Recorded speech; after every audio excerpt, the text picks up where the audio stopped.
E aí, boa noite. Já temos algumas pessoas aqui. Débora, é, Milene, boa noite.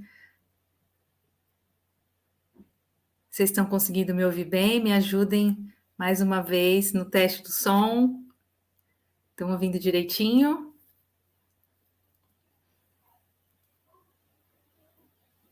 Quem puder responder.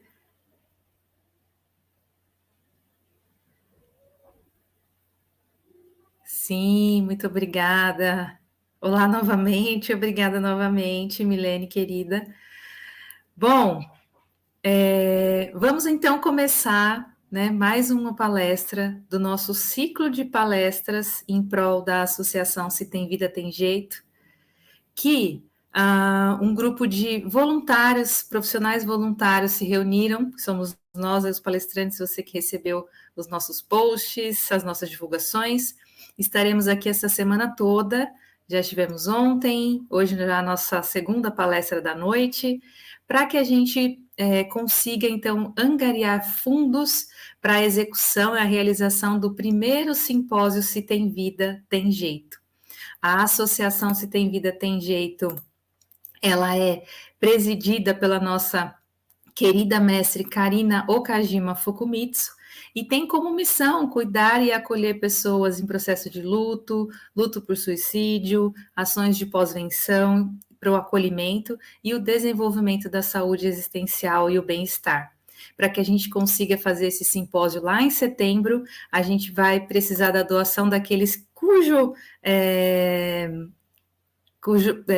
nossa, fugiu aqui a palavra que eu ia usar, mas que fizer sentido para você estar com a gente com a nossa missão, né? Nossa missão de cuidar e acolher pessoas. Então, para que a gente consiga realizar esse simpósio, a gente precisa das doações de vocês, de quem puder, de quem quiser, no valor que puder e quiser fazer para a associação, então é direto para a associação esse valor que você doar, e a gente pede para que você fazendo a sua doação nesse QR Code, tem o Pix com o CNPJ da associação. Se você puder fazer a sua doação e depois nos mandar um e-mail, eu vou colocar aqui as informações, e aí vocês nos enviam um e-mail com o seu nome completo para a gente saber que você está conosco nessa causa, nessa luta, nesse sonho, né? A gente fala que o sonho começou com a Karina, que é a presidente da associação, mas sonho que se sonha só é só um sonho. Sonho que se sonha junto é realidade. Então a gente está aqui para sonharmos juntos e realizarmos juntos. E nessa noite nós temos aqui a querida documentarista, professora, escritora, querida, iluminada. Aprendo muito com ela e estou nessa noite aqui para aprender mais ainda, para ouvir toda a sabedoria que ela tem, o conhecimento que ela tem. É a Maura Ambar. Então eu vou convidá-la aqui. Maura, Olá, também professora da pós-graduação em suicidologia da São Caetano do Sul, na disciplina de grupos de vulnerabilidade LGBTQI+, e luto por suicídio, educação para a morte, coautora do livro Educação para a Morte, Ética, Bioética, Mídia e Comunicação e Metamorfoses do Mundo Contemporâneo. O Instagram da Maura, se você quiser seguir, é @ma.ambar. Então, eu vou passar a palavra para a Maura. É um prazer e eu agradeço, Maura, que você tenha aceito esse convite, né, desse grupo de profissionais aqui voluntários para que a gente consiga, então, além de estar esse tempo aqui com as pessoas e compartilhar o nosso conhecimento da área, doarmos, né, isso que é tão precioso, que é o nosso tempo e o nosso conhecimento, para que a gente também consiga executar e realizar lá em setembro o primeiro simpósio Se Tem Vida, Tem Jeito. Então, bora conversar nessa noite, né? LGBT+, e família. muito obrigada, Lide. Agradeço muito a presença de todo mundo aqui. É um prazer estar nesse momento, nesse movimento, né, com tanta gente aqui reunida. 20 pessoas assistindo no momento. E não vamos esquecer que a gente está aqui justamente para fortalecer o evento lá de setembro, né, que a nossa querida Karina está promovendo, pela Associação Se Tem Vida Tem Jeito, para a gente conversar e entender um pouco mais sobre o fenômeno de suicídio, da prevenção, da pós-venção. Então, já vou começar mandando aqui, ó, CNPJ, que é o 44704-007/1000 ao contrário, que é 0001-60. Esse é o Pix para ajudar o evento lá de setembro, que vai ser tudo de bom, que a gente também vai estar lá, não é, Lid? Com certeza estaremos lá. No dia 3 de forma presencial, e no dia 4 de modo online.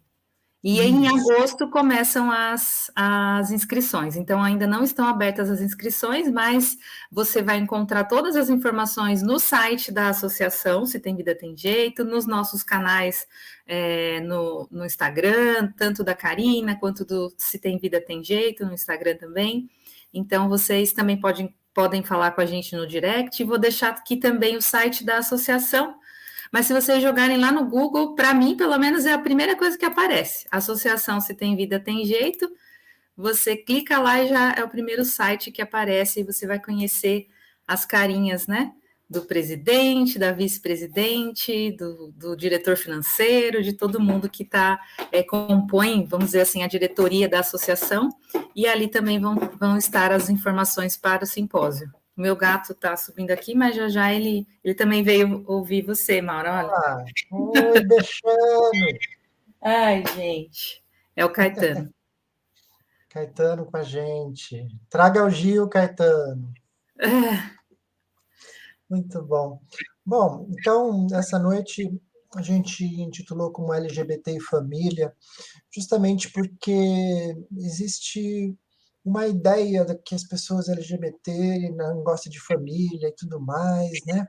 Então, vamos tentar abrir o coraçãozinho aqui e entender essa pauta tão importante que é pessoas LGBTQIA+, e a família.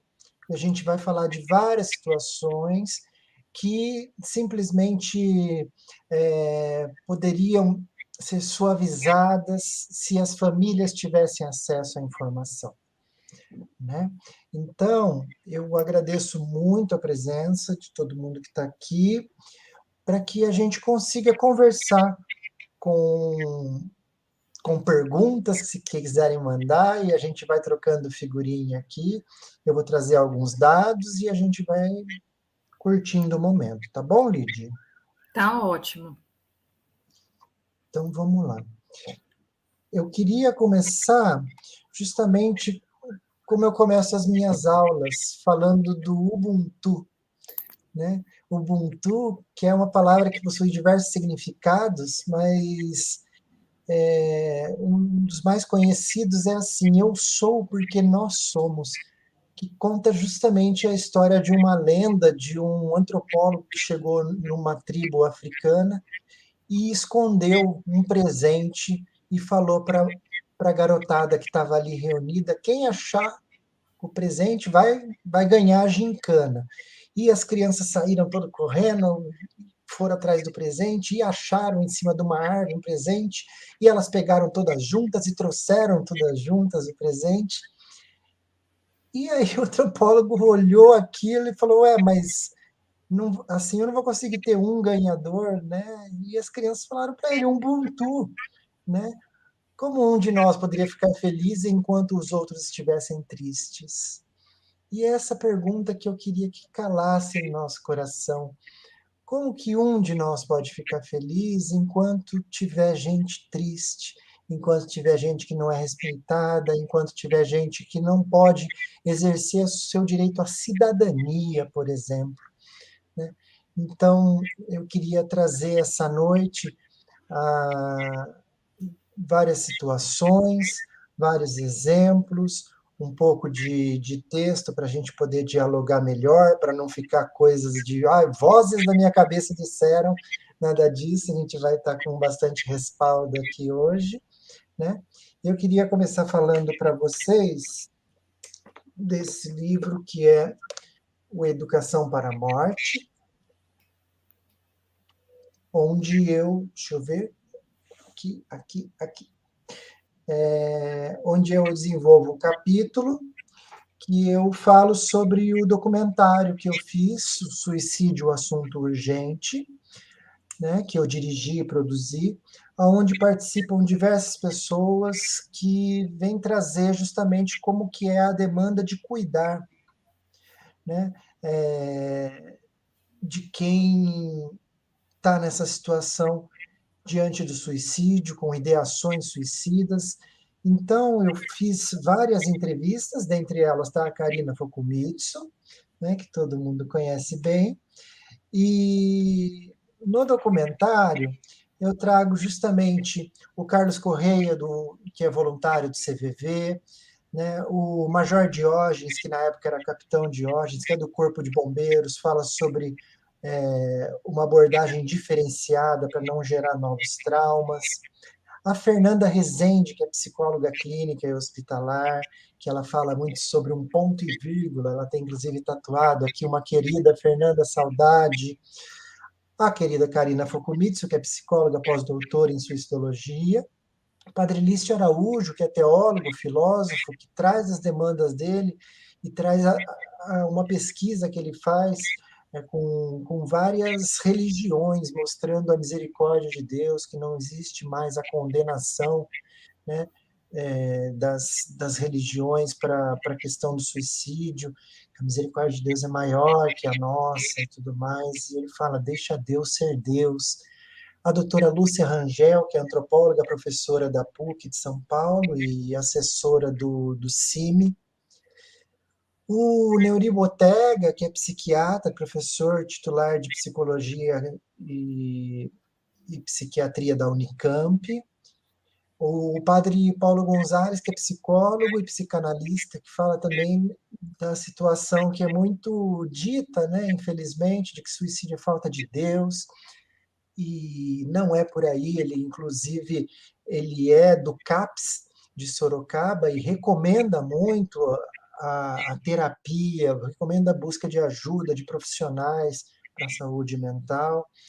Então, são todas essas questões que são trazidas no documentário, né? E como eu entrevistei todas essas pessoas, mais de 2 horas para cada entrevista, o documentário tem 1 hora de duração, um material riquíssimo. Eu criei a série Fragmentos, que você pode acessar e ela é dividida por títulos, né? E todas as entrevistas na íntegra. Então, você consegue acessar ali por assunto, ficou bem legal para correr atrás de estudar, de entender como está acontecendo, tá bom? Então, eu vou aqui, só tentar desligar meu WhatsApp, que eu acho que ele está fazendo um barulhinho na minha orelha aqui. Eu tenho algumas falas aqui, Maura. Fala, querida, manda aí. Aqui, ó, Espaços Diálogos Vinhedo, que é a nossa querida colega, mas eu nem estou conseguindo lembrar. Renata. Então, Renata maravilhosa. Assunto, acredito no poder da informação para sensibilizar e conscientizar, né? Beijo, Rê. E a Milene, que lindo, deixa Deus ser Deus, né? Eu ouvi tantas religiões condenando meu irmão que partiu pelo suicídio. Ô, Milene, minha amada amiga. É isso, deixa Deus ser Deus. E eu já vou adiantar para você, já que você deu a deixa, o Padre Lício conta uma parte muito bonita de um santo que estava na capela, né?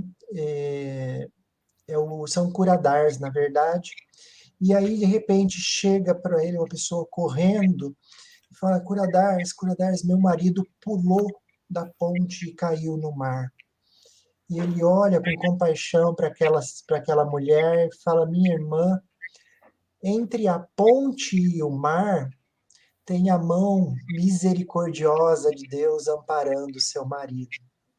Porque esse é o olhar de Deus. Deixa Deus ser Deus, porque se a gente for julgar pela nossa misericórdia, a gente está tudo perdido, né? Então, é nesse sentido, né, de entender que com certeza Deus entende o coração daquela pessoa que está passando por essa situação tão delicada. E não cabe a nós julgarmos isso, né?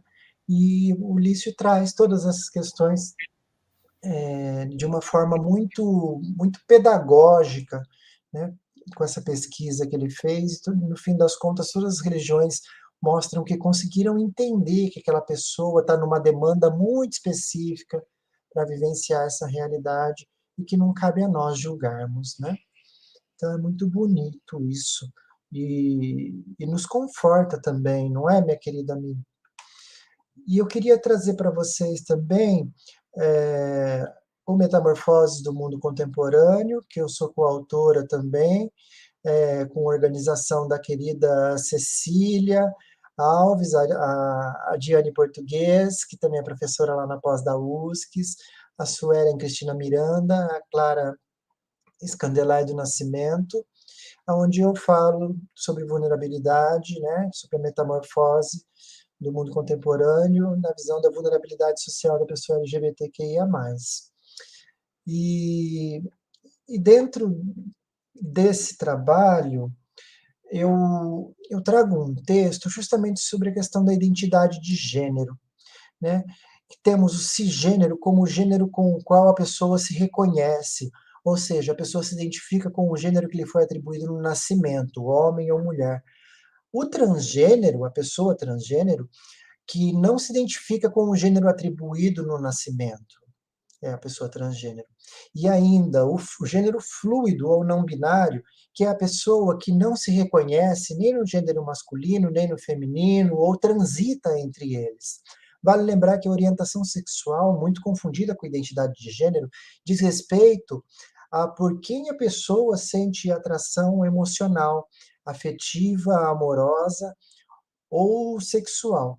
Heterossexual, homossexual, bissexual e também assexual, com um diferencial para esse último, que não precisa necessariamente de atração sexual ou relação sexual para manter um relacionamento, podendo ter intimidade diferenciada e se relacionar com pessoas do mesmo sexo ou do sexo oposto.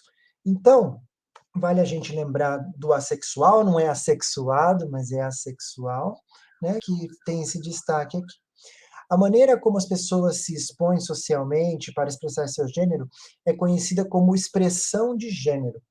Ela se dá por meio de roupas, de acessórios, uso ou não de maquiagem, linguagem corporal. E aqui cabe ressaltar os estudos da Judith Butler sobre o conceito de performatividade de gênero, evidenciando o gênero como construção social.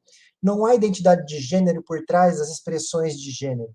Essa performatividade construída pelas próprias expressões é tida como seu resultado. É próprio do fazer da pessoa humana performar determinado gênero. Logo, não pode ser edificado com a restrição trazida pela cis-heteronormatividade, ou seja, o normal é ser cis, o normal é ser hétero, impedindo a diversidade. Né? Então, é muito importante a gente começar a entender essas questões e entender como a gente performa o gênero. Muitas vezes a pessoa hétero e cis não se reconhece performando um gênero. Por exemplo, vou usar aqui a Lid, né, de exemplo. Lid, como que você se identifica? Você é uma mulher, você é um homem, você é cisgênero, ou seja, você se identifica com a genitália que você nasceu, você é homossexual porque você tem interesse afetivo sexual por pessoas do mesmo sexo, você é heterossexual porque você tem interesse afetivo sexual por pessoas do sexo oposto, ou você é não binária, você não se identifica nem com o sexo masculino, nem com o feminino, ou você é bissexual, se sente interesse afetivo sexual por meninos ou por meninas, ou você é pansexual, que tem interesse afetivo sexual por menino, por menina, por trans, por não binário, por qualquer tipo de pessoa. É lindo ser esse último. Eu sempre falo isso, né? Como a gente pode aprender a amar as pessoas independente das letrinhas que a gente vai colocando. Mas eu me identifico como mulher, heterossexual, cisgênero, o que mais você disse? Pansexual, não. não hétero, binário, a caixinha do que socialmente a a gente é caixinha, educada, né? E muitas criada. vezes a gente. Então, eu vou aqui colocar o meu lado também, para você não ficar sozinha aqui. Então, eu sou uma mulher trans e sou lésbica, porque, como mulher trans, então, nasceu menino, foi atribuído o sexo masculino quando nasceu, né? Mas eu me entendo, me identifico como mulher.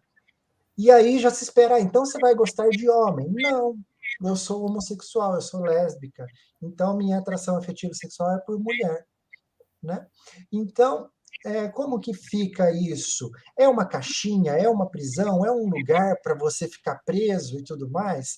Na verdade, não.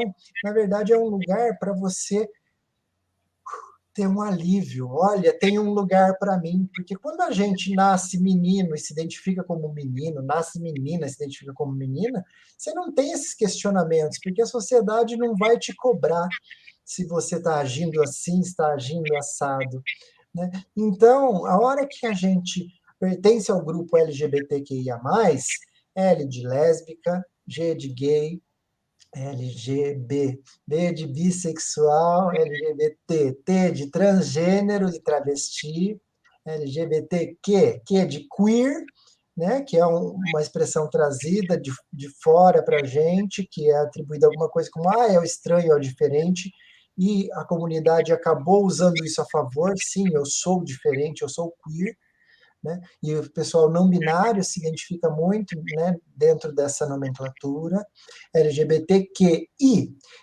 intersexo, né, que são as pessoas que nascem com genitália ambígua.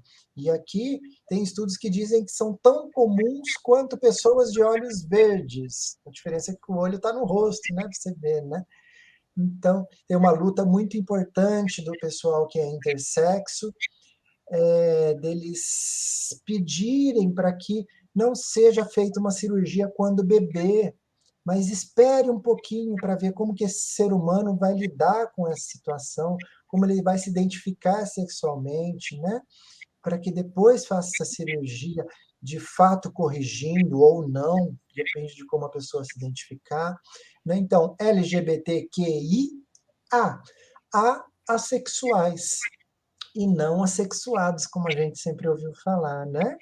Então, lembra quando a gente falava, e a gente já ouviu a vida inteira isso, falando assim, mas a pessoa tá triste porque tá sem sexo, porque não transou.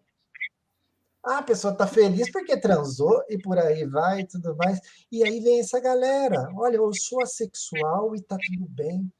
E eu não estou feliz ou triste porque eu transei, eu deixei de transar, porque isso não é importante para mim. Sim, essas pessoas existem, precisam ser respeitadas, precisam ser compreendidas, precisam ser tidas como cidadãos, né? E aí, LGBTQIA+, o que é esse mais? É toda a diversidade do ser humano. Você lembra lá?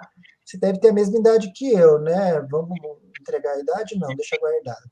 Mas lá atrás, lá, que tinha GLS, gays, lésbicas e simpatizantes. Eram 3 letrinhas, agora tem um monte de letra.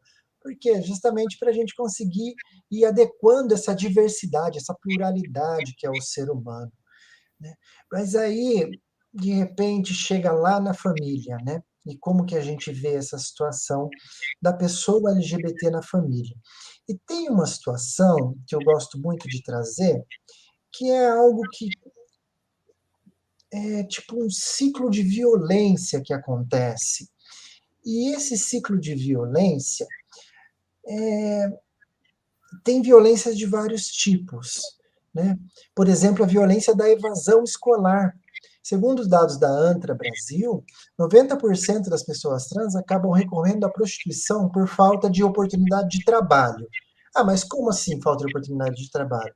A questão é que, segundo dados de 2018, 0,02% das pessoas trans estavam em uma universidade. Gente, é menos que 1, é 0,02. 72% das pessoas trans não conseguiram concluir o ensino médio e 56% não conseguiram concluir o ensino fundamental. E vale lembrar que a média de vida da pessoa trans é 35 anos. E o Brasil continua sendo o país que mais mata pessoas LGBT no mundo. Uma hora. É importante a gente ressaltar, né, que essa questão da evasão escolar não é porque a pessoa não quer mais ir para a escola, né? Não, Pois tenho é, alguma idade, eu não quero mais ir, né? Tem uma série exato. de fatores que fazem com que essas pessoas são empurradas para fora da escola, né? Assim como Infelizmente, né, falar Neide? empurradas para fora da família, empurradas para margem da sociedade, né? É isso que eu chamo de ciclo de violência, no fim das contas. Por quê? Porque a hora que você pega, né, falas muito comuns de que meu filho for gay, eu vou dar uma surra nele e ele vai parar com essas coisas e tudo mais, são falas que permeiam, né, a ignorância, na verdade, do nosso povo. E a hora que chega uma criança, um adolescente, que começa a se entender ali como LGBT, ou que alguma coisa está diferente do que esperavam dele. Por exemplo, de mim esperavam que eu era menino, eu não sabia o que estava acontecendo comigo. Eu sou de 76, né? E com 5 anos, mais ou menos, eu já comecei a entender que, olha, tem algo errado, não sei o que é, mas eu não sou do jeito que esperavam de mim. Eu não sabia que existia mulher trans, por exemplo, não é dessa época que a gente tinha informação. Nem imaginava que podia ser trans e lésbica, então eu ficava mais confusa ainda, porque né, eu não queria ter namorado, eu queria ter namorada, mas eu me sentia menina, e, e isso tudo era muito confuso para mim, lá na minha mais tenra idade. E aí a hora que a criança chega se sentindo diferente, o adolescente chega se sentindo diferente do que aquilo que esperam para ele, muitas vezes a família traz a situação de que, peraí, eu te dou de tudo e você vem com essa ideia? Você quer me causar constrangimento? Você quer me fazer passar vergonha? Como assim? Né? Por que você está fazendo isso comigo? Deus, por que você está me pondo esse. Né? Vai tentando achar soluções mágicas justamente pela falta de informação. Quando, na verdade, ser LGBT é tão normal quanto ser uma pessoa cisgênero, quanto ser uma pessoa heterossexual. É próprio do ser humano toda essa diversidade. Né? Então, a hora que a gente se depara com essas situações, a gente acaba tendo, recorrendo ao que a gente aprendeu, que o normal é nascer menino e se identificar com a genitália masculina, nascer menina e se identificar com a genitália feminina, nascer menino e gostar de menina, nascer menina e gostar de menino. Só que o ser humano é muito mais plural que isso. Essa é a questão. Né? É próprio da natureza ser plural assim. Se você for analisar a natureza inteira, existe essa pluralidade em todos os lugares. Né? Então, o que a Judith Butler traz para a gente justamente sobre a questão de como a sociedade enxerga a pessoa LGBT. Ela diz assim: uma figura viva, fora das normas da vida, não somente se torna o problema, como o qual a normatividade tem que lidar, mas parece ser aquilo que a normatividade está afadada a reproduzir. Está vivo, mas não é uma vida. Então, aqui a gente tem um pouco da resposta de por que o Brasil é o país que mais mata pessoas LGBTQIA+. Né? Porque não entende aquela vida como uma vida legítima. Não entende aquele cidadão como um cidadão legítimo. Não entende aquele relacionamento homoafetivo como um relacionamento legítimo. E aí entende que está vivo, mas não é uma vida. Não tem o direito de estar vivo. E quando morre, fala, mas também olha a vida que essa pessoa escolheu. Não, ela não escolheu, assim como você não escolheu, Lid, ser hétero, ser cisgênero. Como ninguém escolhe esse tipo de coisa. Que dia que você teve que chegar para seu pai, para sua mãe e falar, mãe, preciso te contar uma coisa. Eu sou hétero. É, Não teve. Com certeza.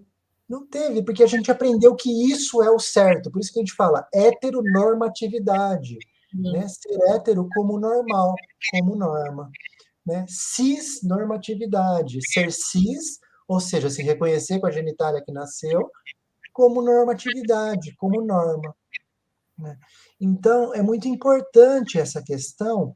Ela traz uma outra demanda, que é a precariedade, é a rubrica que une as mulheres, os queers, as pessoas transgêneras, os pobres, aqueles com habilidades diferenciadas, os apátridas, mas também as minorias raciais e religiosas. É uma condição social e econômica, mas não uma identidade. Na verdade, ela atravessa essas categorias e produz alianças potenciais entre aqueles que não reconhecem que pertencem uns aos outros. E aqui eu trago a Karina Fukumitsu, que fala da importância do pertencimento social. Karina Fukumitsu, que organizou esse livro, né, da Educação para a Morte, e é autora de tantos outros livros maravilhosos. Karina, que está no documentário, deixa eu pôr aqui do lado, deixa eu achar um espaço aqui. E traz justamente a importância do pertencimento social. Por Como quê? um fator de proteção, né? Para essa Como um pessoa. fator de proteção. Agora, você imagina a situação da falta de pertencimento social no ciclo de violência que começa na família. Né? Como eu estava falando, a criança que não se identifica com o que é regra, fala para o pai e para a mãe: mãe, eu acho que eu sou diferente, eu sou menina e gosto de menina, eu sou menino e gosto de menino, eu gosto de menino e menina e acho que para mim eu sou feliz assim, eu não me Antes até identifico com a da minha fala, né? genitália. Antes até da fala, né? Dessa fala consciente, assim, organizada, né, Maura? Porque antes Exatamente, dela conseguir falar algo, ela já ouviu e já presenciou padrões de comportamentos violentos com exatamente, relação ao que não é normativo, que não é heteronormativo, né? exatamente. Então, você vê que essa situação vai começar acontecendo em casa, e Olha aí, aqui, né, a que a gente Irma tem... coloca aqui, ó. Oi. A Irma coloca que a evasão escolar provocada pela intolerância e ignorância na essência da palavra. Quanto precisamos aprender? E aí, Isso. nesse momento, é isso, né? Que a gente está fazendo um pouco aqui, até a Orlena coloca também. Quanta informação só nesse pequeno espaço de tempo. A Precisamos escutar Orlena, e Orlena, socializar essas explicações Irma da querida, né? A Orlena, aluna da pós também, nossa aluna querida da pós de Suicidologia da USC. Gente, fica a dica, melhor pós ever, que você vai encontrar assuntos maravilhosos que vão te trazer muita consciência, seja para trabalhar na clínica, seja como pessoa humana. Não é porque eu dou aula, não, mas eu recomendo, viu? Eu, Eu como também professora da recomendo. USC, tenho muito orgulho. Karina Fukumitsu, te amo, mulher, minha amiga Recomendamos querida. fortemente. É um curso Karina para vida. Fukumitsu, que é coordenadora da pós-graduação, né, da USC, agora Universidade Forte, né? E voltando aqui, o que acontece a hora que essa criança que não teve esse apoio em casa, não porque um pai e a mãe são ruins, é porque eles não aprenderam que isso existe, eles aprenderam que isso é um castigo divino, que é uma educação errada. Onde foi que eu errei? Vocês não erraram, papai e mamãe, não erraram, tá bom? Papais, mamães.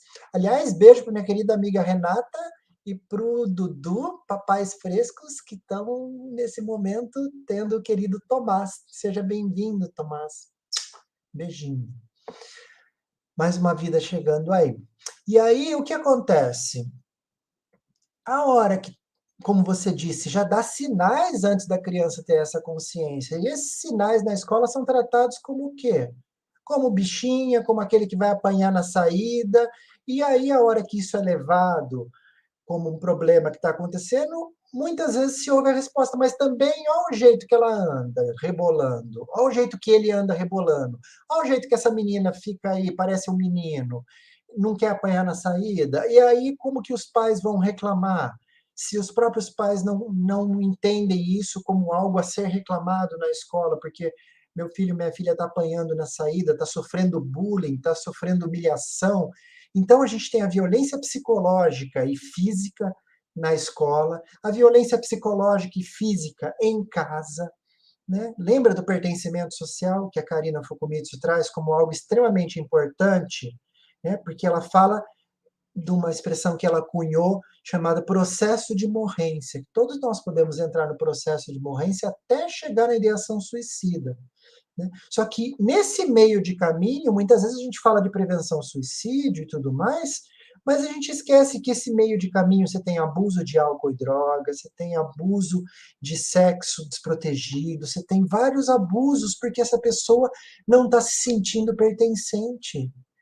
E aí pode ter também depressão, síndrome do pânico, crise de ansiedade, todo esse pacote, né, envolvido, sim, né? Mas muitas vezes só surge o alerta quando está numa situação de mutilação não, a Karina falou um termo importante agora para a gente usar. Lesão autoprovocada. Lesão auto-infligida, foi isso? Uhum. Né? Obrigada, Karina, sempre ensinando a gente. Maravilhosa. E aí, você tem todas essas demandas acontecendo na escola, acontecendo dentro de casa, e a gente, como sociedade, não consegue dar esse passo de acolher essa pessoa, esse ser humano que está ali na adolescência, na infância. E quando a gente fala sobre isso, tem gente falando que a gente quer transformar as crianças em gay, transformar os adolescentes em LGBT. Não vai transformar, eles já são. Ninguém se transforma em gay, em lésbica, em trans. As pessoas o são por elas mesmas. Muitas vezes não sabem, sofrem horrores. Então, papai e mamãe, é lógico que você não quer o sofrimento do seu filho, da sua filha, do seu filho, se ele for não binário. E aí eu vou recomendar aqui, hoje Noite dos Livros. Dá para ver? Aqui tem luz. Um pouquinho mais perto, Maura. Minha Criança Trans. Também tem o Instagram, né? Também tem o Instagram dela, é da querida Tamires Nunes. Todo marcadinho, meu livro aqui, que eu uso muito. Da Tamires, então, Minha Criança Trans também no Instagram, tem muito material que ela coloca lá. E aqui ela traz a seguinte situação: ela teve um filho, tido como menino no nascimento, e de repente esse menino começou a se identificar como menina, e ela, mas o que é isso? E leva para um, e leva para outro, e falam para ela reforçar o masculino, e ela tenta e compra bonequinho de super-herói homem, e compra um cachorro macho, e tenta reforçar, e essa criança, quanto mais reforça o masculino, mais triste ela fica, e chega uma hora que ela fala, peraí, a hora que o meu filho, o meu menino, coloca a toalha na cabeça e finge que ele é uma das princesas, ele fica muito feliz. E batendo de frente com a escola, e batendo de frente com família, e o menino triste, ela fala, peraí, eu quero minha criança feliz. Eu quero que ele seja assim a princesa que ele quer ser. E começa a correr atrás e buscar o quê? Informação que ela não tinha até esse momento sobre o que é ser transgênero. Então, assim, é uma jornada linda que você ri, você chora com ela. Eu recomendo demais esse livro, que é uma fofura, um carinho, lindo, lindo, lindo, lindo, em busca de informação, em busca de ter uma criança feliz em casa. Então, ela vai vivenciando isso na pele e é maravilhoso, e eu recomendo muito. Então, é sobre isso que a gente vem trazer hoje, LGBT e família. E aí tem aquele ciclo de violência que eu falei para vocês, que eu vou pegar minha colinha aqui, que a cabeça já não está essa Brastemp toda, né? Então, família sem acesso à informação.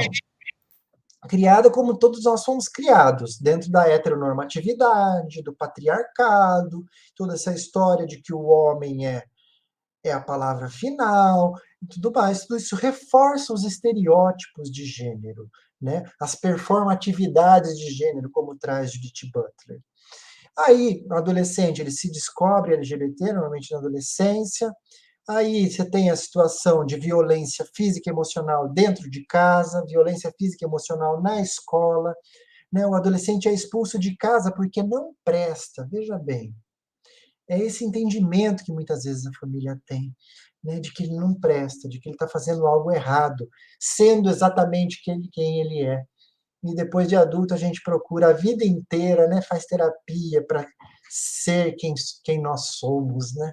Paulo Leminski traz uma frase maravilhosa que é mais ou menos assim: isso de sermos exatamente aquilo que nós somos ainda nos levará além. É lindo isso, não é? E a gente impede as pessoas de serem quem elas são, trazendo isso como uma má educação, trazendo isso como um castigo divino, trazendo isso como um não prestar, e não é. É exatamente o que a pessoa é.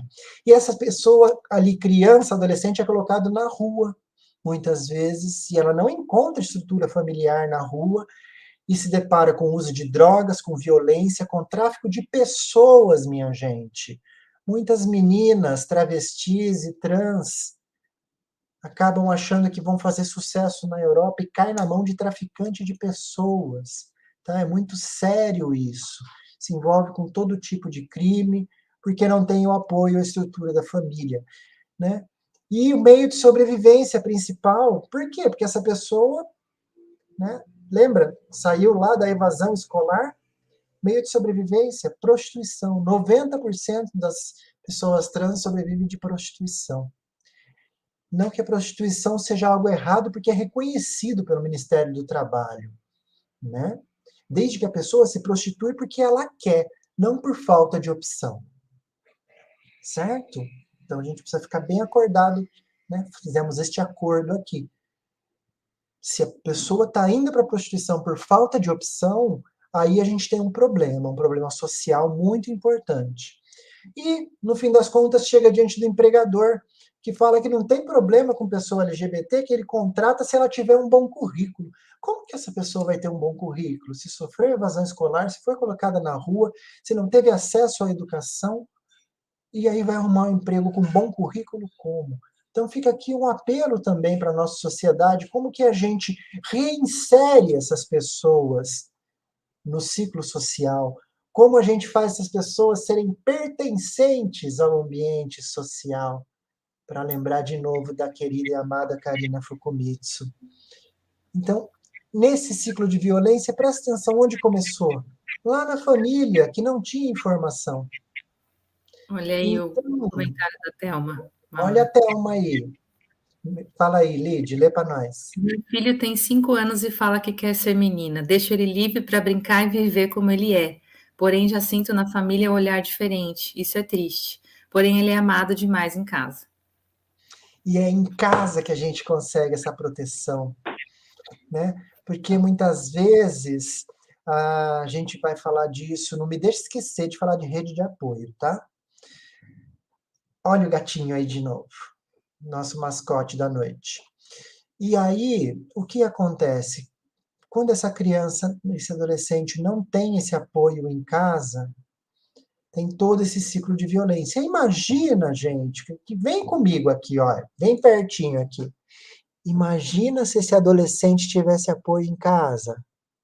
Essa mãezinha aí que acabou de escrever aí, maravilhosa, que dá apoio para sua criança ser quem ela é. Ah, a família não entende. Não, é por falta de informação. Porque a gente não aprendeu assim, né? Imagina se adolescente tem em casa esse Olha, a apoio. Beatriz coloca aqui, né? Percebo que os adolescentes são mais expostos, acho que à informação, né, devido às redes sociais, e por isso é mais natural para eles. Por isso, creio que precisamos ter uma didática diferente com as pessoas mais velhas, que não reconhecem nem a linguagem, nem a possibilidade, né, da pessoa ser quem ela é. Essa parte não veio para nós. Obrigado por completar. É isso mesmo, Beatriz, né? É o acesso à informação que eu não tive quando era criança, porque a gente não tinha Google. Eu fui ter acesso e entender quem eu era com um livro maravilhoso da Berenice Bento chamado A Reinvenção do Corpo, quando eu tinha 29 anos, 30 anos, que ela fala da possibilidade da pessoa ser trans ou travesti e se interessar não pelo sexo que seria, tipo, eu me sinto menina, vou me interessar por menino, mas eu me sinto menina e vou me interessar por menina. Ou por outra mulher trans também, que aí seria pansexual, ou outro homem trans, que seria pansexual também. Veja bem, não são caixinhas, Eu são lembro lugares de conforto. de um exemplo que você mesma usa, Maura, e que eu me reconheci, né, na cena, que o máximo que a gente tinha de algo falando sobre isso na TV, por exemplo, né, na nossa infância não tinha rede social, mas eram as performances lá no programa do Silvio Santos, né? E que Sim, nesse show das transformistas, isso, né? o que a gente ouvia eram os julgamentos, né, dos mais velhos já, então já era esse tipo de linguagem, ou as piadas, né, que a gente, pelo menos eu cresci ouvindo as piadas de bichinha, Sim. e, enfim, né? E você tira sarro de uma pessoa, né? Um homem, eu vou pôr batom nele, vou pôr cabelão, não sei o que, estou tirando sarro dele. Você está tirando sarro dele, fazendo ele ficar parecida comigo? Com alguém que era mulher, que era homem e agora é mulher? Entende aonde que vai essa piada? Eu sou uma piada para você, então? Né? Porque a gente não consegue fazer o círculo total de entender onde a gente está chegando, né? Se eu tiro sarro de uma pessoa, se eu tiro sarro de um casal, é um casal gay, que absurdo. Não, não é um absurdo. Esse casal é legítimo, inclusive perante a lei. Não é motivo de chacota. Ai, é travesti, não sei o quê. Ai, porque eu acordei com a voz rouca, eu tô com voz de travesti. Por favor, respeita. A gente ouve essas coisas o tempo todo e a gente tem que parar com isso, porque do outro lado tem pessoas. Ai, Maura, que chata que você tá, não pode mais brincar com isso, não. Porque e se a gente estiver brincando aqui sobre questões de pessoas negras? Se a gente estiver brincando aqui com questões de pessoas com deficiência, brincando com questões de pessoas indígenas, não faz sentido isso. Não é chacota a realidade da outra pessoa. Por quê? Porque aquilo é vida dela. É a vida que ela vivencia. Ai, mas escolheu. Não escolheu.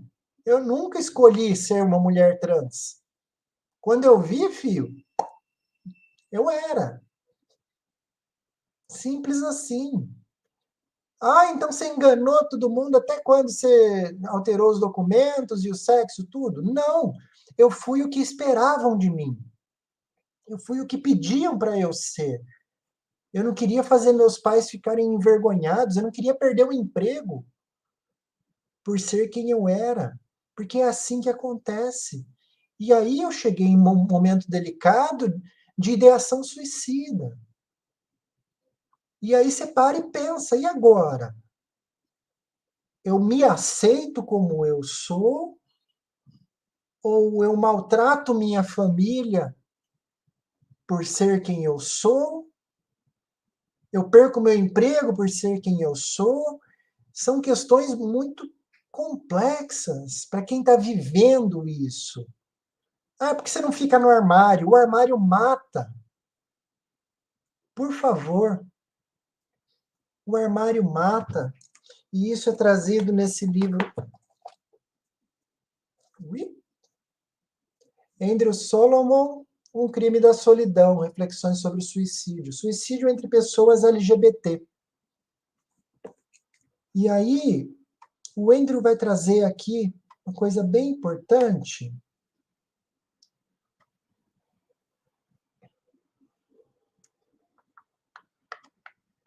Quando você procura aí, Maura, a Adriana fala, atrás da chacota tem a dor do outro, né?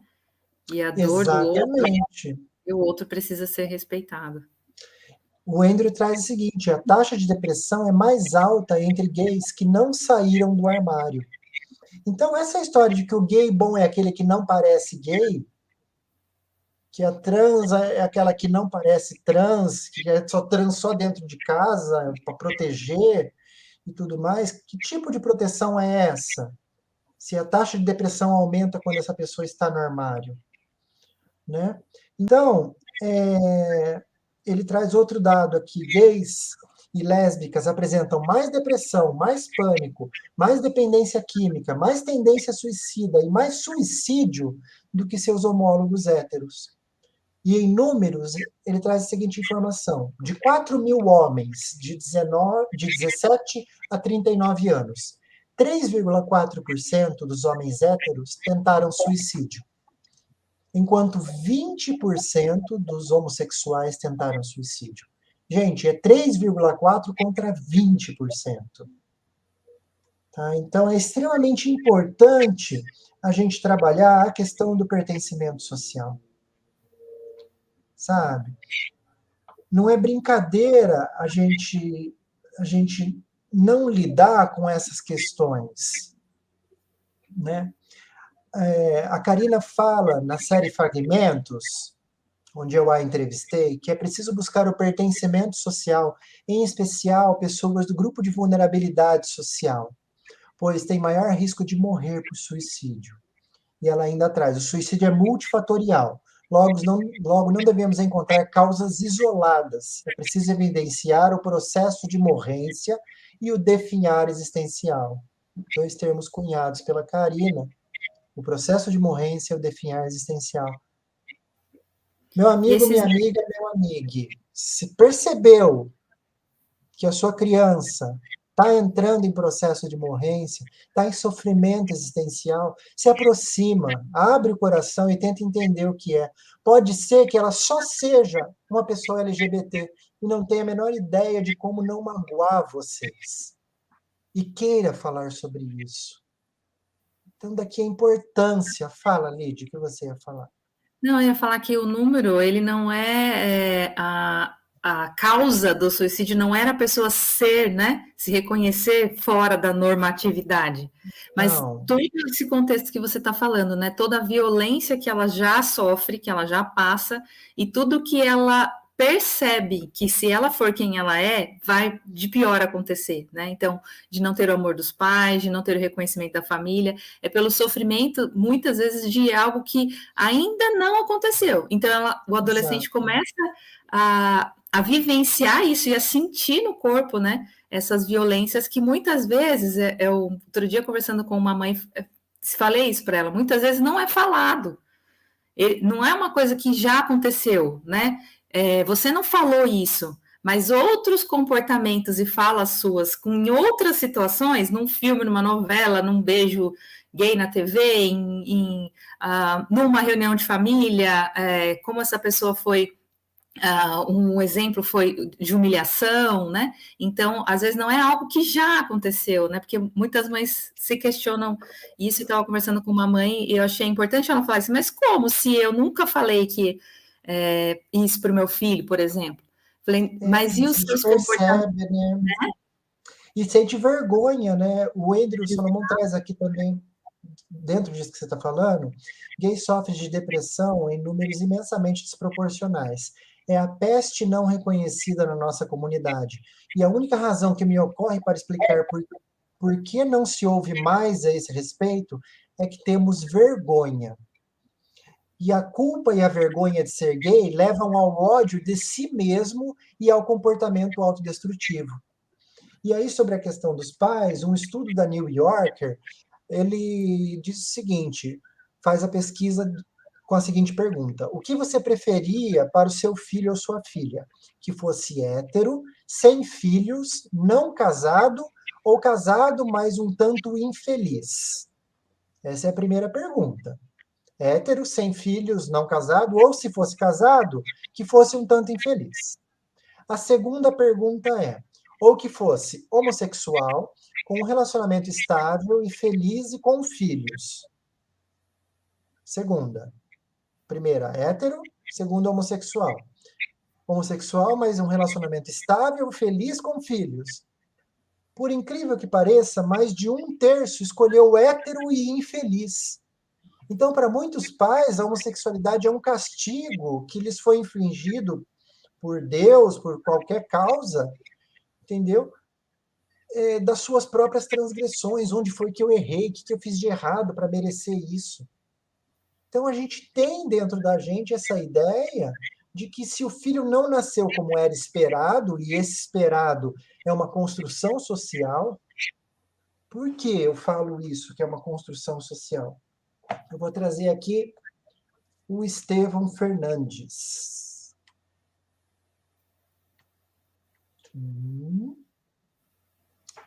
Estevão Fernandes, com o livro Existe Índio Gay.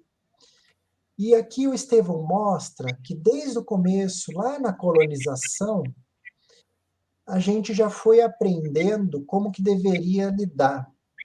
Porque ele traz relatos importantíssimos, documentados através de cartas, de pinturas, de gravuras, de indígenas que eram homossexuais, afeminados, como era dito na época, sofrendo violência, tortura, sendo mortos por cachorro. E ainda o caso do índio Tibira.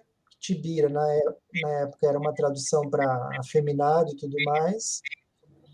Foi colocado um canhão na boca dele e disparado esse canhão para que ele morresse. Então, as mais cruéis torturas foram feitas com indígenas, né? Assim como se aprendeu desde a colonização que é ruim ser indígena, que é ruim ser negro, né? Quando começou a escravatura. O Brasil teve um processo de eugenia terrível, com documentos dizendo que era possível você branquear a sua família em 3, 4 gerações, se você casasse com pessoas brancas. Por quê? Porque a gente aprendeu que o correto é isso. Então, desde a colonização, a gente aprendeu. Por quê? Fomos colonizados, né, por europeus, mas com a vertente da Igreja Católica que trouxe as suas verdades, né? Então, tem toda essa questão de um Brasil que ainda entende que ser negro não é ok, que insiste em dizer que não tem discriminação racial no Brasil, quando a gente precisa de cotas para que as pessoas negras consigam chegar até uma universidade. E a gente precisa reconhecer tudo que foi feito em relação às pessoas negras, em relação aos grupos de vulnerabilidade social. Né? Quando a gente estava ainda na ditadura, a gente teve uma lei da vadiagem, onde você prendia, em sua maioria, pessoas negras e travestis. Por quê? Quando a gente teve a libertação dos escravos, simplesmente as pessoas que eram escravas foram soltas, sem direito à terra, sem direito a nada, e isso com a progressão. Essas pessoas não tinham emprego, não tinham como se sustentar, mendicância e tudo mais. E aí vem uma lei, em determinado momento, que quem estava vadio na rua, sem emprego, seria preso. E aí a gente tem um aumento imenso da população carcerária de pessoas negras. E a gente entende como criminoso pessoas negras. Então, assim foi construído o nosso país. Isso é história. Maura, é importante isso que você está falando, e a Adriana coloca aqui, acho que é uma boa questão para a gente ir para os nossos finalmente aqui. Você está falando de aprendizado, né? Como nós aprendemos a marginalizar aquilo que a gente supõe que seja diferente do que é o normal. Exatamente. Quanto tempo temos, Lid? Só para eu não sobrecarregar o povo aí. Mais uns 5 minutinhos, eu acho que está tudo bem, pessoal? Mais uns 5 minutinhos para a gente discutir essa pergunta tão importante que a nossa colega Adriana colocou aqui, porque existe um cenário real, né? Até nos bastidores, a Maura usou uma palavra que eu adorei, não é axiologia, né? São dados reais, verídicos, verificáveis, de toda uma construção, né? De violência com esse grupo que a gente está falando aqui, com outros, como a Maura está trazendo. E eu acho que tudo bem, mais 5 minutinhos para a gente falar, e vocês também, se tiverem pergunta para a Maura, a hora é agora, aproveitem, coloquem aí no chat. A gente abre para perguntas, pode ser? Minutinhos. Vamos começar com essa da Adriana? Vamos. Então, a gente tem a questão da diversidade cultural, né, que remonta à ideia justamente do ser humano ser plural, e não caber em caixinhas, e não caber simplesmente na ideia de que ou você é hétero ou você não é nada. Ou você é cisgênero ou você não é nada, né? Somos seres humanos com toda a nossa pluralidade. E não tem como você limitar um ser humano a ser algo que você diz para ele ser. Porque, de fato, ele já é algo. Ele já é alguém. Né? Então, não é uma questão de educação, eduquei meu filho errado, minha filha errada, não tem nada disso, porque é próprio do ser humano ser diverso, é próprio do ser humano ser plural. Então, como que a gente modifica? Com informação, contando lá para a família e não excluindo a família, acolhendo a família, né? Então, como que a gente vai atrás? Como que a gente procura? Família querida, centro de referência LGBT. Toda cidade grande tem. Se não tiver na sua cidade, vai na cidade vizinha grande que tem, tá bom? Então, busca ajuda lá. Procura na rede social, Mães pela Diversidade. São mães que entenderam que amam seus filhos LGBTs. Elas abrem a parada LGBT de São Paulo, bem à frente, mostrando que elas são orgulhosas do filho que tem. Tá? Recomendo também um documentário chamado Limiar, procure nas redes sociais deles, tá?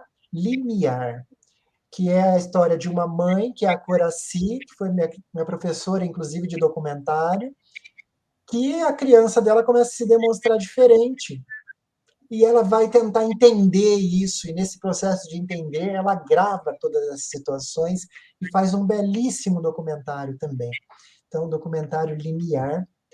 O Minha Criança Trans. Por que eu estou passando tudo isso? Porque é informação, gente. É vida real, tá bom? E, em especial, né, as casas de acolhimento, para quem está em São Paulo, a Casa 1, que pega e dá acolhimento a pessoas LGBT que estão em situação de rua, que foram colocados na rua. Casa 1, tá bom? Procurem aí no Google. Vamos para mais. Lede. O pessoal está falando que ficaria aqui mais 5 horas. Eu Maura. fico, até às 10 eu fico, vocês topam? A gente abre para pergunta e fica até às 10. Pode, Lid, você que manda na coisa toda. Então vamos lá. Vamos lá, vamos fazer as perguntas aqui para a Maura. Documentário maravilhoso. Sabe se esse documentário... Eu até escrevi aqui, mas ele está disponível onde, Maura? Você sabe? Está disponível no YouTube. Você quer que eu mande o link aí para você? É bom. Que daí já então, fica fácil aqui para quem quiser. Já te mando o link. Alguém quer fazer alguma pergunta para a Maura? Maura é puro amor e inspiração. Delícia ouvir vocês. Maura, você começou falando de Ubuntu e ontem nós falamos também de Ubuntu, né? Eu acho que é um pouco disso. Né? Não tem como, enquanto um ser humano estiver em sofrimento, não tem como todos os outros serem felizes e aquele ficar para trás. Não tem, e a gente tem que pensar no coletivo. Não tem outro jeito, né? Eu ia falar uma coisa aqui, Maura, você está falando bastante da família nuclear, né? Pai, mãe e tal, mas a gente pode também, né, só como um complemento, assim, lembrar que se você é tio, se você é professor, se você é primo, se você é, né, de uma família mais expandida, ou se você participa, né, dessa profissional de saúde, porque eu, como enfermeira, aprendi um tanto de coisa com a Maura, que eu fui resgatar. Nossa, será que os atendimentos que eu fiz, eu consegui abarcar essa multidimensão que as pessoas são, né? E eu acho que é tudo isso, não só a família nuclear, mas que nós também, como sociedade em si, né? Mas essa família estendida também é super importante, porque eu ouço muitas vezes, quando eu faço algum tipo de acolhimento, principalmente para adolescente, e faço essa pergunta, né? Quando a gente começa a falar quem é a sua rede de apoio, você falou que não era para eu deixar você esquecer você falar, de falar da rede de apoio. Que essa rede, às vezes, é um professor, muitas vezes um vizinho, uma pessoa da igreja, né? Já vi muita gente de igreja, porque eu já fui de igreja também, ter uma pessoa lá que fosse essa referência, né? Que construísse junto com essa rede de apoio. É verdade. E aí, o que eu vou falar de rede de apoio, né? Eu estou conectando o WhatsApp aqui para te mandar o código. A importância da gente ter a rede de apoio é justamente se sentir pertencente, né? Porque quando a Lide é minha rede de apoio, por exemplo, né, o que acontece? A hora que eu estou numa situação de sofrimento existencial, eu tenho a consciência de que a minha vida é importante para a Lide, né? E eu faço essa rede com ela. E também que a vida dela é importante para mim, por que não? Então, a hora que você começa a ter essa compreensão e fazer redes de apoio, perguntar para as pessoas quem é a sua rede de apoio, normalmente é pai e mãe. Só que para a pessoa LGBT, às vezes, muitas vezes, pai e mãe foi quem colocou ele na rua. Então fica muito delicada essa situação. E aí a necessidade de a gente criar rede de apoio com amigos, criar rede de apoio com colegas de trabalho, com quem está próximo, para que a gente se sinta forte nessas situações. Tá? Então é extremamente importante buscar redes de apoio, né? E eu não posso deixar de falar das maneiras que a gente busca ajuda. E como que a gente busca ajuda? Né? Primeiro, CVV. Tô 3 da manhã, eu vou ligar para a Lide, não posso, fico sem falar com ninguém, liga 188, tá? Ou entra no cvv.org.br. Aquilo pode ser um esvaziar de copo, não substitui a terapia, tá bom? Mas é um momento ali que você pode colocar para fora, que você pode falar, né? E eu preciso de ajuda, eu estou com ideação suicida, busca o CAPS da sua cidade, tá? CAPS, que é Centro de Atenção Psicossocial. Tem várias situações, o CAPS 1, o CAPS 2, tal, que tem várias estruturas diferenciadas, o CAPS-C, o CAPS-AD, que é o CAPS Álcool e Drogas. Tá? Busca o CAPS. Tá? O CAPS é um serviço público, é SUS. Viva o SUS, porque é justamente com o SUS potente, com o SUS com orçamento, que consegue manter essa ajuda para quem tanto precisa, inclusive na parte psicossocial. Tá bom? Então entra no Google, escreve lá CAPS, Centro de Apoio Psicossocial. Você vai ver, vai vir um monte de lugarzinho da cidade que tem CAPS, a gente nem imagina. Aqui em Campinas tem vários. Oi. Tem uma pergunta aqui, ó, da Thelma. Fui questionada do porquê não levo meu filho ao psicólogo. Eu acho que eu não levo porque não acho que seja uma questão para ele. Estou errada? E aí ela complementa aqui, ó. Ele tem 5 anos e não tem ideia dos olhares preconceituosos. Deveria levar como prevenção? Olha, se puder, minha querida, eu queria ter ido no psicólogo desde sempre. Me ajudaria tanto, né? Você entender as suas questões, entender a sociedade que você vive, como lidar com tudo isso, sem perder a sua essência. Eu recomendo muito. Terapia sempre. Terapia é tudo de bom, né? E para a Thelma também, né? Para a Para mãe. pacote todo. Vai mãe, vai criança, né? Para você também ser essa, como a Maura está falando, essa rede de proteção, né? O primeiro apoio, né, do seu filho, o primeiro acolhimento, o primeiro colo, Com né? certeza, Seja o com seu e da certeza. família. Tem aqui também A Leônia Cavalcante, difícil desconstruir essa sociedade heteronormativa e preconceituosa. Tudo começa na família e com educação sexual nas escolas. Com educação sexual que tanta gente está querendo proibir, né?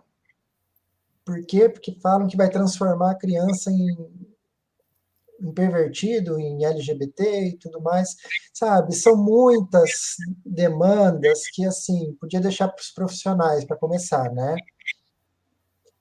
Para quem entende, né? Para quem E essa entende, questão para quem da estudou, educação né? sexual das Pedagogia, meninas, ela né? vai. Essa questão da educação vai até além, né, Maura? Vai Porque muito além, vai muito além. criança. Primeiro, a gente vai contar que a diversidade sexual existe, que é próprio do ser humano ser assim. Então, o que vai acontecer? Ele já não vai bater no coleguinha gay do lado, não vai pegar na saída, não vai achar estranho. Ele vai querer ser que nem o gay? Não, se ele não for gay, não tem por que ele querer ser gay. Não faz o menor sentido isso. Tá? Então, esse risco, papai e mamãe, fiquem tranquilos, não tem essa necessidade de se preocupar com isso. Tem coisa muito mais importante. Segundo, que a criança com educação sexual vai aprender que certas partes do corpo só papai e mamãe põem a mão para lavar, para dar banhinho, para cuidar. Só o médico põe a mão para lavar, para cuidar, para passar remédio. E quando a situação está fora disso, ela vai saber alertar, vai saber correr, alertar os pais, alertar os professores. Ou seja, a chance da sua criança passar pela tristeza de uma violência sexual diminui muito com a educação sexual nas escolas. Então, ninguém vai ensinar seu filho a transar com 5 anos de idade. Não é sobre isso que a gente está falando. Não caia nessa inocência e nessa ignorância. É sobre proteger a criança e que ela tenha a informação necessária de acordo com cada idade. Né? O que a gente aprende quando faz licenciatura? A gente aprende que as crianças são que nem gavetinhas. Ela tem a gavetinha que é dela e tem gavetinha que é de informação que ela recebeu. E aí ela vai juntar aquelas duas gavetinhas e vai ser ela. A personalidade dela vai se formando. E é importante que tenha essa construção com qualidade, com informação com base científica e não com axiologia, né? Não com fonte, vozes da minha cabeça, por favor, né?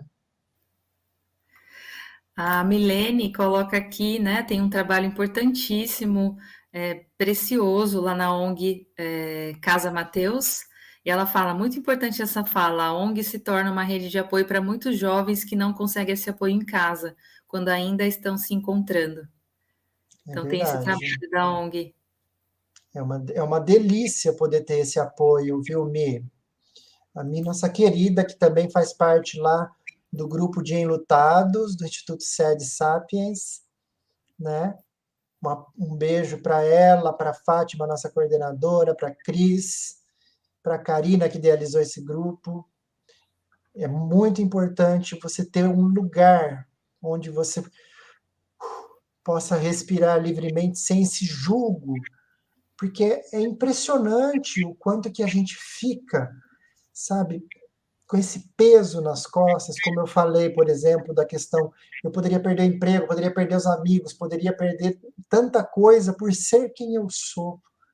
Então é uma demanda muito puxada, precisa sim de apoio emocional, precisa dos profissionais da saúde por perto, dos profissionais da saúde emocional por perto, precisa chegar num posto de saúde e ser acolhido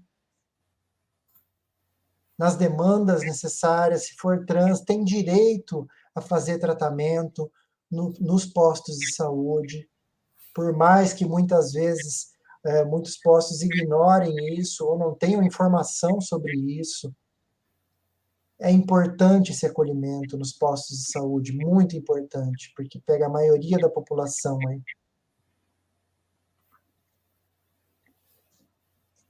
Mais alguma pergunta aqui?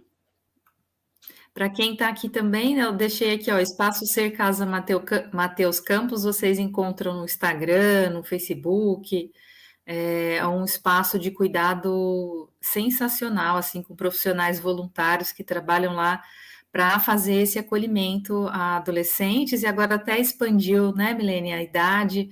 É um lugar que eu sempre referencio quando alguém me pede um espaço de cuidado em que um adolescente precisa de acolhimento, eu indico muito esse trabalho, muito sério. Então, fica aí também registrado para vocês procurarem aí. Eu tenho uma pergunta aqui que a Orlena, a Vatrim, me mandou mais cedo, que ela fala, ainda existe muitas dúvidas além das letrinhas LGBTQIA+. Existe dúvida nas letrinhas, tanto que eu fiz questão de ir marcando uma por uma aqui, e dúvida de quem são essas pessoas, né? Se são pessoas, se deveriam estar vivas. Essas dúvidas são tristes, e a gente acaba vendo isso acontecer no dia a dia, nos olhares, na falta de legitimidade quando vê que a pessoa é LGBT. Eu posso ser professora na escola com crianças ou não, porque eu sou uma pessoa LGBT? Sou formada em licenciatura em artes. Eu posso dar aula de artes para o seu filho, para sua filha? Ou vai ser estranho porque eu sou uma mulher trans? Ou vai ser estranho eu sair de mão dada com a minha esposa na hora de ir embora e ela veio me buscar? O que é estranho? O que é normal para você? Né? Então, a gente se depara com uma sociedade que precisa aprender a legitimar quem eu sou, a minha realidade, a realidade de tantas pessoas que existem, que pagam impostos, que têm direito garantido, por mais que tentem tirar esses direitos, inclusive na ONU, inclusive nas Nações Unidas. Então, a gente precisa chegar nesse ponto de entender a pessoa LGBT como pessoa. Mas eu trato como normal, como se fosse qualquer pessoa. Tá, mas você legitima quem ela é? Ou você olha para a Maura e trata ela no masculino? Porque para mim é como se ela fosse qualquer outra pessoa. Eu não vou atender a essa necessidade dela de ser mulher. Cabe a você decidir sobre a minha necessidade de ser mulher? Ou cabe a você simplesmente respeitar o meu direito de ser mulher, a minha cidadania como mulher, o meu nome, Maura Vieira Amba, a minha orientação sexual? São essas questões que a gente precisa pensar como sociedade e acolher a pessoa LGBT como se acolhe um ser humano. Maura, eu ia te fazer uma pergunta, tinha Faça, pensado mãe. em fazer essa pergunta para você, mas a Cristina Petri, nossa colega também, colocou Ai, aqui. Cris. Ela não colocou como pergunta, mas depois eu faço a minha. Tá Muitos bom. profissionais nos postos de saúde ainda precisam aprender a receber pessoas trans, tratando-as pelos nomes sociais e pronomes solicitados. Questão de respeito e de verdadeiro acolhimento. E aí, eu fui enfermeira de família quase que a minha carreira inteira. E aí, quando eu te conheci, Maura, eu falei, né? Fui rever os meus atendimentos com relação às pessoas que passaram ali por mim e precisaram do meu atendimento de alguma forma. E aí eu fiz um levantamento, assim, como é o levantamento da minha consciência, né? Se Uhum. chegasse uma gestante, né, e ela precisasse de um atendimento fora do posto, para um encaminhamento para um setor ambulatorial ou hospitalar, eu sabia na ponta da língua. Se chegasse um hipertenso ou um diabético, eu também sabia na ponta da língua. Se chegasse uma criança, eu também sabia para onde como eu direcionava essa pessoa, né? Como eu poderia ajudá-la para além ali do meu atendimento como enfermeira de equipe. Mas e se chegasse uma pessoa trans ou LGBTQIA+, eu saberia na ponta da língua? Isso Então, porque, né, como é essa experiência? Aí a minha pergunta é: como é a sua experiência no ambiente dos atendimentos em saúde? olha, a gente tem de tudo, né?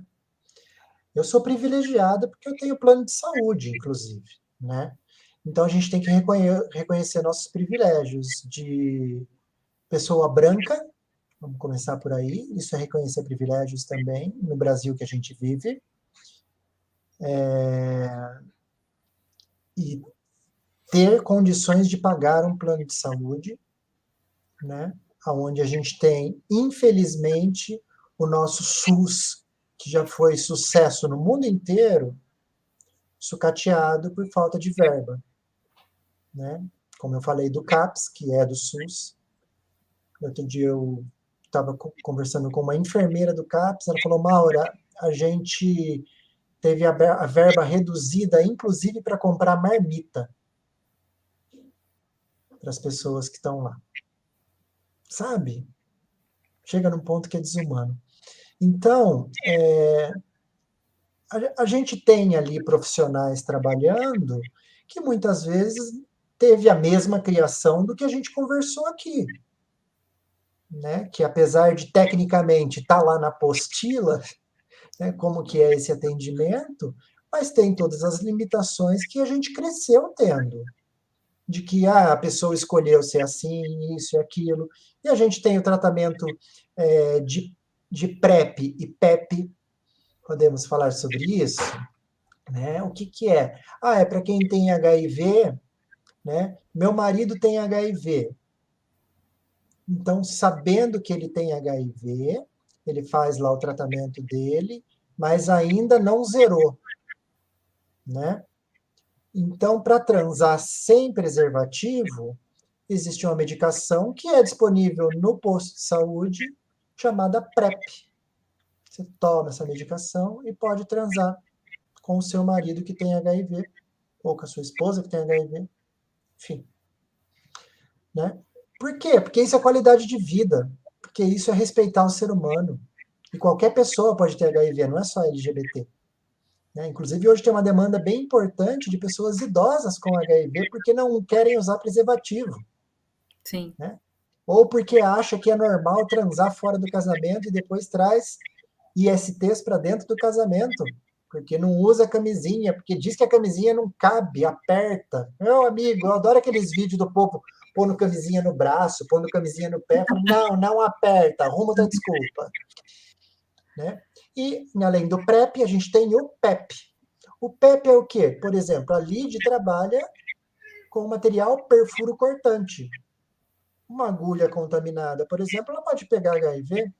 Então, se passou por uma situação desse tipo, ela pode tomar o PEP, que é uma medicação que previne contra o HIV. Então, são informações que a maioria das pessoas nem imagina que tem. Nem imagina que o HIV está controlado nesse nível. Que quem faz tratamento certinho, ele zera a ponto de não contaminar outra pessoa. Né? E ainda tem o tabu de atribuir a doença de pessoa LGBT. E aí um monte de tiozinho com HIV e não tem coragem de ir no postinho fazer o teste e fica aí passando HIV geral. Por quê? Também Porque não tem coragem de usar preservativo. tem o Esses são os tabu tabus.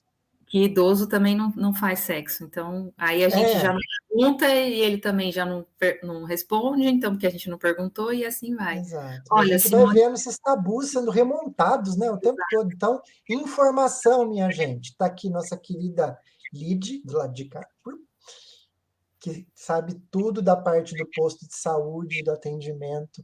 Então, só assim, sintetizando a sua pergunta, como que é a experiência na saúde? É muito difícil, por exemplo, eu achar uma endócrino que cuide de pessoas trans, né? Ou eu entrar, por exemplo, na Unicamp para fazer todo o tratamento pela Unicamp. Eu mandei um e-mail há 2 meses atrás que me responderam que talvez só daqui a 2 anos. nossa, pois é. Porque eu estava mudando de endócrino, não tinha achado a que eu estou atualmente. Doutora Renê, beijo. Obrigada por cuidar de mim. E é essa demanda, por exemplo, para você conseguir entrar na Unicamp, está com uma fila de 2 anos. Isso porque eu não estou nem falando de cirurgia de redesignação sexual, que a fila é muito maior. Falando só para fazer um tratamento hormonal e ter acompanhamento multidisciplinar, né, com os profissionais de lá. Então, é bem complicado. A Simone. Ô, Simone, maravilhosa. Só gente linda hoje aqui, hein? A Simone fala assim: eu aprendi a perguntar para a pessoa como ela prefere ser chamada e tenho esse cuidado mesmo com as crianças, independente do que a família defende, porque a Simone trabalha muito com crianças. Vai estar aqui amanhã. Isso, Amanhã maravilhosa. aqui. Obrigada pela pergunta, Simone. E aqui eu recomendo que você pergunte e na sua pergunta não traga o gênero, porque senão eu me corrompo aí. Como prefere ser chamado, como prefere ser chamada, como prefere ser chamade, se for não binário. Então eu faço a pergunta da seguinte maneira: como você quer que eu te chame? Tá? Porque eu não defino o gênero na minha pergunta. E deixo a No pessoa à induzo, né? vontade, não induzo, né? Deixo a pessoa à vontade para que ela fale como ela quer ser chamada, chamado, chamade, né? Ai, Maura, você está usando o E. Boa noite a todos. Sim, porque o E acolhe pessoas não binárias. Ai, mas eu não gosto, porque vai mudar o português. Se for para não mudar o português, vou chamar você de vós-me-se, porque o português é uma língua dinâmica, né? E o vós-me-se se transformou em você, se transformou em se. Você está me ouvindo? Se transformou hoje em VC, digitando no celular. Então, calma, a ideia não é mudar o português, é só acolher a pessoa que é não binária, que para ela não dá para eu falar ela, não dá para falar ele. Talvez ele. São tentativas de acolher essas pessoas, tá? Então, vamos acalmar, não precisa ficar bravo, não precisa ficar bravo. Respira, tá tudo. Respira. Se você tiver um jeito melhor para acolher essa pessoa, vamos tentar conversar, né? Conheça uma pessoa não binária e aí vai tentando. Eu posso tratar como pessoa, olha aí. Mas nem todo momento você vai conseguir não determinar gênero. E aí que entra a necessidade do todes, do elo, tá? Então, muita calma nessa hora, porque a ideia é acolher. A ideia é compaixão. Renata, minha querida, compaixão. Foi você que me ensinou. Compaixão. E a Milene responde aqui um pouco para a Simone, né? Fazemos isso na ONG, essa que eu coloquei aqui, o Espaço Ser Casa Mateus Campos, Simone. E é surpreendente como essa simples pergunta, né? Que a gente acabou de aprender com a Maura, como você deseja que eu te chame, ou que eu me Sim. refira a você, faz diferença, né? E uma vez uma professora de alongamento, ela viu que eu era diferente. Na época eu usava o meu nome artístico, Maambar, que por muito tempo eu usei, que não define gênero. E ela veio e perguntou: como você quer que eu te chame? Né? Então, é essa sensibilidade, é esse tato, né? De se precisar fazer sim essa pergunta.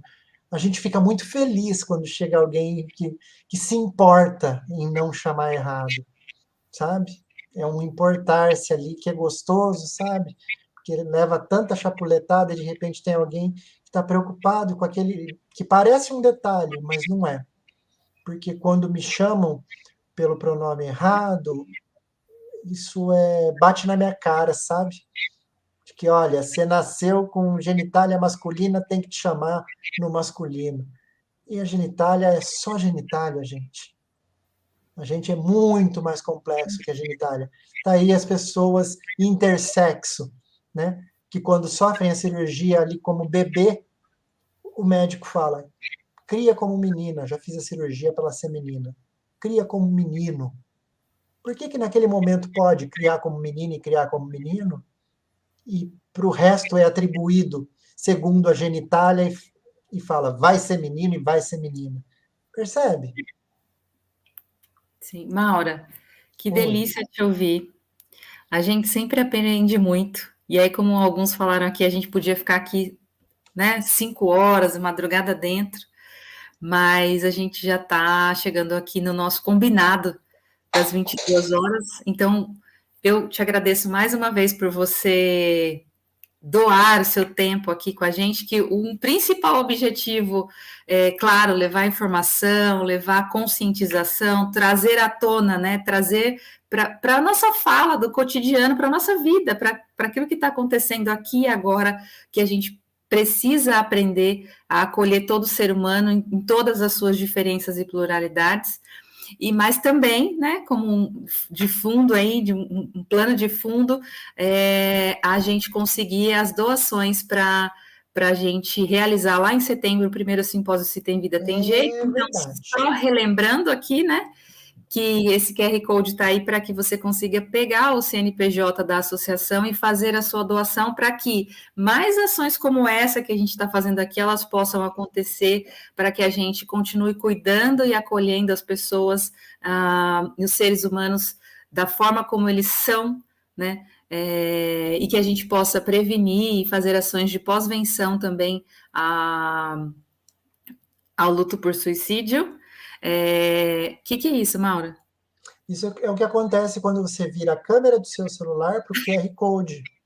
Ah, tá. Aparece o numerinho que é o CNPJ, para Muito você bem. fazer o Pix. Para quem não Então, sabe como captura QR Code, é assim, abre a câmera, mostra lá, ó, bonitinho, puf, olha lá, e aí aparece. aparece bonitinho. E aí faça a sua doação de quanto puder, como quiser, e se puder depois enviar um e-mail para a gente com seu nome, a gente gostaria de, inclusive, agradecer a sua doação. Então, tem aí o Pix, mas existem outras formas de doar também, vou reforçar aqui no chat para você que deseja doar e compartilhar com outras pessoas. As pessoas estão agora te agradecendo aqui, Maura, nossas crianças e adolescentes, deixa eu ver. Na semi-internação são chamados pelo nome social, a Laide. Ah, que linda, Laide, amada também a Laide, lá do grupo de enlutados, do SEDES, muita gente querida aqui hoje. Muito aprendizado. Cadê aqui? Nossa mestre Karina, como é linda essa Ah, filha da Maura, gratidão imensa. A Cristina Petri também. Gratidão, obrigada, querida Maura, por toda essa disponibilidade. Beijos de Belém do Pará. Muito aprendizado, obrigada. A Adriana já tinha mandado um beijo para a gente. Feliz dia do amigo, dos amigos. Obrigada, querida. linda. Obrigada, Adri. Deixa eu ver. Isso aqui é importante, aqui, ó. Informação e prevenção, psicoeducação já. Exatamente, Leônia. Foi um prazer estar aqui com você e ouvir você falar tudo isso. E tem mais um detalhe sobre a Maura, que é uma coisa assim que eu amo na Maura. Amo muito, eu já falei isso para ela algumas vezes. Não sei se ela vai associar o que eu estou pensando, tá aqui na minha cachola. Ela é uma poetisa. Você tem noção. É verdade, logo a gente vai lançar um livro. E eu estou Está esperando. pronto o livro já. A Elaine fez a diagramação, está lindo. E já já vamos lançar esse livro que Ela é tem com poesias para enlutados, né? E onde lá no grupo de enlutados por suicídio do Instituto Sede Sapiens, beijo, Fátima. E eu leio uma dessas poesias, então tem muitas poesias, porque eu já fiz várias, para esse encontro com os enlutados que acontece uma vez por mês, toda última terça do mês. Informem-se. A gente sempre divulga na nossa rede social, não é, Lid? sempre tem as poesias da Maura lá. E a Maura tem o dom de transformar em palavras os sentimentos, os mais profundos sentimentos da complexidade que é o ser humano e do que é o processo de luto por suicídio. Então, Maura, muito obrigada.